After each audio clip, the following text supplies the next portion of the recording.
Good morning students. आज मैं class sixth को कंपोनेंट्स ऑफ फूड पढ़ाऊंगी। इसके आगे के टॉपिक्स लास्ट सारे वीडियोस में आपने देखा होगा कि जो मैंने पढ़ाया है वो आपको एक क्लासरूम में पढ़ाया है, एक इन्वायरमेंट दिया है, पर मैं अभी फ़िलहाल वो इन्वायरमेंट नहीं दे पाऊँगी। मैं आपको पीडीएफ के थ्रू पढ़ाऊँगी। जैसा कि आप लोगों को पता है, लॉकडाउन हो गया है 10 दिन का, तो अभी कुछ दिन हम भी स्कूल नहीं जा पाएंगे और स्कूल से वर्क नहीं हो पाएगा। स्कूल ऑफिस अभी फ़िलहाल के लिए क्लोज़ कर दिया गया है कुछ दिनों के लिए। तो लेकिन हमारी ऑनलाइन क्लासेस में कोई बाधा नहीं आएगी। हम ऑनलाइन क्लासेस कंटिन्यू करेंगे थ्रू दिस। तो मैं आपको जो नेक्स्ट टॉपिक है, आपने vitamins, minerals, carbohydrates, protein, fat सब पढ़ लिए हैं वन बाय वन। अब मैं आपको पढ़ाऊंगी डाइटरी फाइबर और रफेज। डाइटरी फाइबर और रफेज क्या होती है? डाइटरी फाइबर को ही सबसे पहले तो हम रफेज बोलते हैं, और रफेज से आपको समझ में आ रहा होगा, इसका मतलब रफेज रफ से मिलकर बना है। मतलब जितनी भी खराब चीज़ें हैं जो अनयूज है, जो यूजेबल नहीं है, उसे बोलते हैं roughage. It is obtain from fruits, leafy vegetables and whole grains. जो डाइटरी फाइबर है, जो रफेज है, ये हमें फ्रूट्स, लीफी वेजिटेबल्स मतलब पत्ते वाली जो सब्जियां होती हैं, और जितने भी अनाज हैं, ग्रेन्स हैं, उनसे हमें ये प्राप्त होते हैं। अब क्या है कि roughage helps to ease the bowel movement for the removal of the undigested food. ये क्या करता है हमारे ये सबसे पहले तो हमारे कॉन्स्टिपेशन को प्रिवेंट करता है। जैसे बहुत से लोग खाना खा लेते हैं तो पेट में दर्द, ज़्यादा खाना खा लेते हैं तो पेट में दर्द शुरू हो जाते हैं, और पेट एकदम से टाइट हो जाता है और ऐसा लगता है कि अब बहुत हैवी हो रहा है। तो इसमें क्या होता है कि ये जो रफेज है ना, ये हेल्प करता है, इजी टू रिमूव। ये हमारे बॉडी से जो वेस्ट है, ये इजीली रिमूव करने में, अनडाइजेस्ट फूड जो है इसे इजीली रिमूव करने में हेल्प करता है। और ये बेसिकली टू टाइप्स के होते हैं, सॉल्युबल एंड इनसॉल्युबल। जो सॉल्युबल फाइबर होते हैं, ये हम जब खाना खा लेते हैं भर के, तो हमें ऐसा लगता है कि अब हमारा पेट भर गया, तो ये मतलब ये सॉल्युबल हो गया हमारे पेट में, ये सॉल्युबल हो चुका है, तो हमें ऐसा फील होने लगता है कि अब हमारा पेट भर गया है।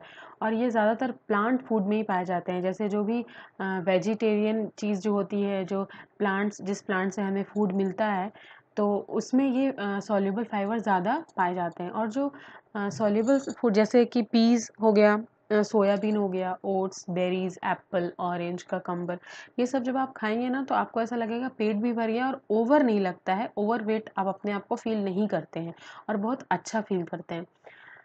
जो इनसॉल्युबल फाइबर है, ये एज अ लैक्सेटिव, मतलब ये क्या होता है कि ऐसा ये एक्ट होता है कि ये सॉल्युबल नहीं हुआ है और एक्सेस हो गया है हमारे शरीर में, और फिर ये क्या करता है कि ये धीरे धीरे करके, एक मैंने बताया था रफेज, इसमें ये हेल्प करता है। रफेज इसमें हेल्प करते हैं इसको, अनडाइजेस्टेड फूड को अपने बॉडी से बाहर निकालने में। तो ये इसमें इनसॉल्युबल फाइबर में क्या आ जाता है? व्हीट, सारे अनाज, टोमेटो, कॉलीफ्लावर, कैरेट, रेडिश, ये सब क्या होता है? ये हमारे पाचन शक्ति में, पाचन क्रिया में ये हेल्प करता है। हमारे जो हमने खाया है, इसको पचाने में, लैक्सेटिव मतलब बेसिकली रेचक कहते हैं, जिसे पचाने में ये हेल्प करता है। तो समझ में आ गया, सॉल्युबल जो हमारे पेट में रहता है, जो सॉल्युबल हो जाता है, और जो इनसॉल्युबल फाइबर है, जो नहीं हो पाता है, तो ये क्या करता है, ये सारे जो खाना है, जैसे व्हीट हो गया, ग्रेन हो गया, टोमेटो हो गया, ये सब क्या करते हैं? डाइजेस्ट करने में इसे हेल्प करते हैं, और ये बॉडी से अनडाइजेस्टेड फूड वेस्ट बाहर आ जाते हैं। अब हम नेक्स्ट टॉपिक जो है हमारा, वाटर। वाटर क्या होता है? वाटर क्या होता है ये सबको पता है। वाटर क्या होता है? पानी। Water forms a major part of all the food items that we eat. जो हम खाते हैं, इसमें सबसे इम्पोर्टेंट पार्ट क्या होता है हमारा? वाटर। अब हम जो भी चीज़ें खाते हैं, उस फूड में भी बहुत सारे मात्रा में, क्वांटिटी में वाटर पाया जाता है। ये हमारे बॉडी के टेम्परेचर को मेंटेन करता है। और इसमें क्या होता है, वाटर के प्रेजेंस में बहुत सारे केमिकल रिएक्शन भी प्लेस करते हैं। The ions present in water help in muscle contraction and transmitting nerve impulse. Loss of water in the form of sweat and urine helps to remove toxins from our body. अब जो हम workout करते हैं, अगर हम दौड़ते हैं, चलते हैं, खाते हैं, पीते हैं, तो उसमें क्या होता है, कभी पसीना आता है, और फिर हम टॉयलेट भी जाते हैं। तो इसमें क्या होता है, जो हमारे जो टॉक्सिक चीज़ें हैं हमारे शरीर से, ये क्या आती हैं? बाहर आती हैं, बॉडी से बाहर आती हैं। तो ये जो पसीना है, यूरिन है, ये हमारे बॉडी से रिमूव होते हैं। तो वाटर इस तरह से भी बाहर आता है, जो अंदर से मतलब टॉक्सिक मटेरियल होता है ये कभी यूरिन के थ्रू और एक कभी स्वेट के थ्रू हमारे बॉडी से बाहर आता है। नॉर्मली हमें एक दिन में 6 से 8 ग्लास पानी पीना चाहिए। ये आपका जो यहाँ पे लिखा है देख सकते हैं, we should drink 6 to 8 glass of. ये ग्लास ऑफ के बाद नहीं लिखा है, जब आप पेज टर्न करेंगे तो ये जो आपका पहला है, पहला ये वाला देखिए, water daily to keep the body health. एक दिन में हर दिन 6 से 8 ग्लास पानी पीना बहुत ज़रूरी है। ठीक है, अब हम नेक्स्ट आते हैं बैलेंस डाइट। बैलेंस डाइट क्या है? Balance diet, it is very important to eat the right amount of food in our diet. हम जो भी खाना लेते हैं, जो भी डाइट लेते हैं, तो हमें उसे भी बैलेंस होना चाहिए। जैसे हम एक्सेस खाना ना ले लें और हम कम खाना ना ले लें, तो वो जो राइट अमाउंट होता है फूड का, इसे बोलते हैं बैलेंस डाइट। ये खाने का जो राइट अमाउंट होता है, इसे हमें ईट करना, इसे हमें लेना, ये बहुत इंपॉर्टेंट होता है। It is very important to eat the right amount of food. Food का राइट अमाउंट जो हम गेन करते हैं, ये इंपॉर्टेंट होता है। ना हम ज़्यादा खाना चाहिए हमें, और ना हमें कम खाना चाहिए। A diet that contains all the nutrients in required proportion is called a balance diet. अब बैलेंस डाइट ये होता है जिस डाइट में सारे न्यूट्रिएंट्स सही मात्रा में मौजूद हो, रिक्वायर्ड हर सही प्रोपोर्शन में मौजूद हो, उसे क्या कहते हैं? Balanced diet. अब लैक और excess of nutrients in the body can cause disease. अब अगर किसी भी कभी न्यूट्रिएंट्स की कमी हो जाए या फिर एक्सेस न्यूट्रिएंट्स हो जाए, तो भी हमें बीमारी होने का डर होता है। लैक और एक्सेस ऑफ न्यूट्रिएंट्स की अगर कमी हो जाए तो भी हम बीमार पड़ सकते हैं, और न्यूट्रिएंट्स अगर ज़्यादा मात्रा में हम ले रहे हैं तो भी हमारे बॉडी को ये नुकसान पहुंचा सकती है। अब डिफिशियंसी डिजीजेस क्या होता है? देखिए, डिफिशियंसी डिजीज क्या है? When there is a lack of certain nutrient in the body, that biological process that are suppose to be aided by that nutrient get hampered. अब जैसे क्या होता है, हम जो भी फूड ले रहे हैं वो हम हमें जो फूड न्यूट्रिएंट्स जितनी मात्रा में ले रहे हैं, जितनी मात्रा में हमारे बॉडी को न्यूट्रिएंट चाहिए, वो नहीं मिल पा रही है, तो क्या होता है? डिफिशियंसी डिजीज़ हो जाती है। कहते हैं ना, आप देख सकते हैं यहाँ पे जो बगल में बच्चा है, इसे डिफिशियंसी डिजीज़ हुआ है। कभी कभी कहते हैं कि जो पोलियो का दवाई है, पोलियो का जो ड्रॉप होता है, ये सब क्या होता है? ये सब हमें सही टाइम पे ले लेना चाहिए। जो टीका होता है, टीकाकरण कहा जाता है, ये सब हमें सही टाइम पे हमेशा बच्चों को दिलवाना चाहिए और बच्चों को लेना चाहिए। इससे क्या होता है, जो हमारे अंदर जो इम्यूनिटी सिस्टम होती है, ये स्ट्रॉन्ग होती है, और जो ये सब जो बीमारियां हैं, ये सब इससे हम बच सकते हैं। तो अब ये बच्चा है, शायद ये थोड़ा पुअर फैमिली से है, तो खाने की व्यवस्था वैसी नहीं होगी इनके पास, तो इनको क्या हुआ है? न्यूट्रिएंट्स की कमी हो गई है। इनको जितनी मात्रा में न्यूट्रिएंट्स चाहिए थी, उतनी मात्रा में इनको न्यूट्रिएंट्स नहीं मिली। जितनी मात्रा में protein, carbohydrate, fats, vitamins, minerals इनको चाहिए थी, इनको नहीं मिले, तो इन्हें क्या हो गया है? Deficiency disease. और ये क्यों होता है? लैक ऑफ न्यूट्रिएंट्स की वजह से ये डिजीज़ हो जाता है। जब न्यूट्रिएंट्स की कमी होती है तो ये डिफिशियंसी डिजीज़ हो जाते हैं। अब आप देख सकते हैं, ये एक टेबल बना हुआ है, इसमें ये लिखा है कि किस न्यूट्रिएंट्स की कमी से कौन सी बीमारी होती है और इसके सिम्टम्स क्या हैं, लक्षण क्या हैं।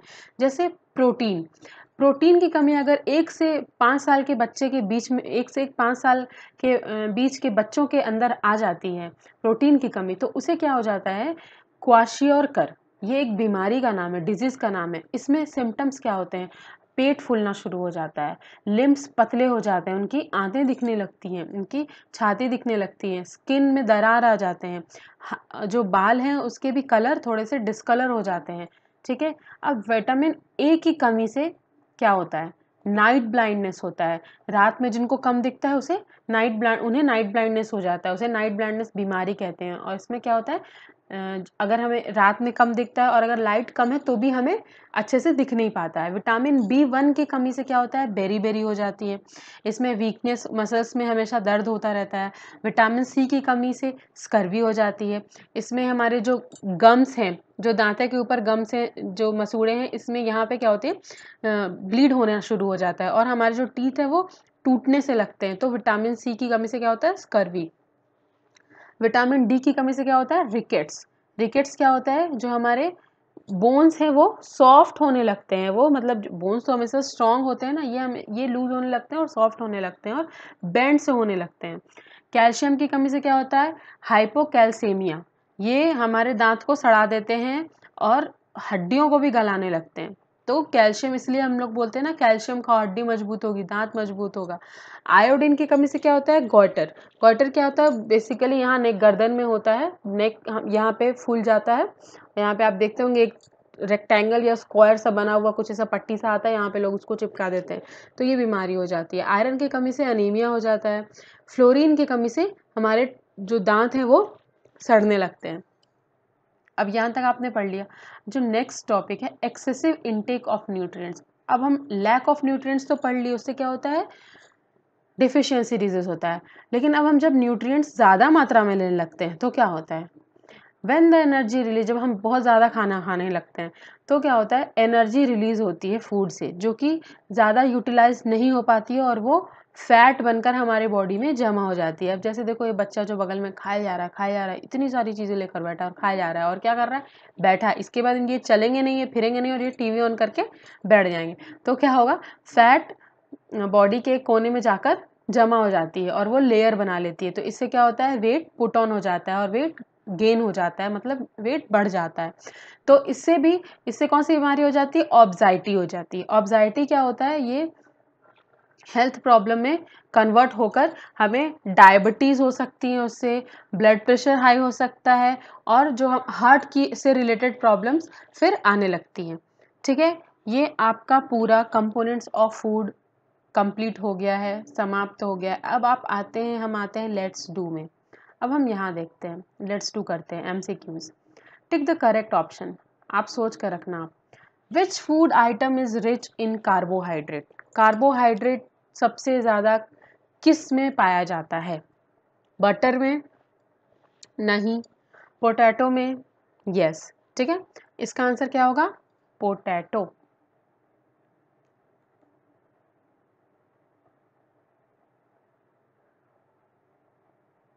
इसका आंसर क्या हुआ, पोटैटो। ओके, अब insufficient amount of vitamin C can cause, अभी अभी मैंने बताया, विटामिन सी की कमी से क्या हो जाता है, स्कर्वी। ठीक है, which of the following is a fat soluble vitamin. Vitamin, fat soluble vitamin कौन सा है इसमें, vitamin K. Which of the following is major mineral, zinc, iron, iodine. देखिए इसमें मिस्टेक्स हो गया है, इसमें जो बुक में दिया है ना ये मिस्टेक है।